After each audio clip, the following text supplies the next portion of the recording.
Bəzən insan aclıq hiss etmir, tox olur, ancaq buna baxmayaraq özünü yemək yeməkdən də saxlaya bilmir. Və yemək yedikdən sonra peşmanlıq hissi keçirir, günahkarlıq hissi keçirir ki, mən niyə görə özümü saxlaya bilmədim və yaxud da niyə görə aşırı miqdarda yemək yedim.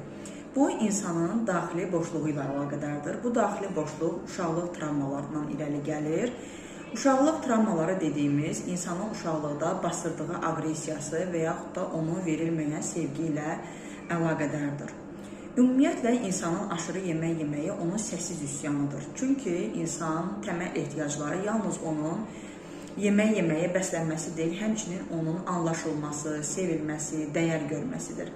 Və insanda bu təməl ehtiyaclar qarşılanmadıqda insanda daxili bir boşluq yaranır və insanın ruhu doymaz. Yemək yesə də belə onun ruhu doymaz və bu səbəbdəndir ki, uşaqlıq travmaları olan insanlarda dəyər və sevgi görmədikdə aşırı yemək yeməyə meyllənə bilirlər. Əgər siz də aşırı yemək yeməni qarşısını ala bilmirsinizsə və yaxud da toxluq hiss etdiyiniz halda yenə də yemək yeməyə meyillisinizsə, o zaman psixoloji dəstək almanız məsələdir.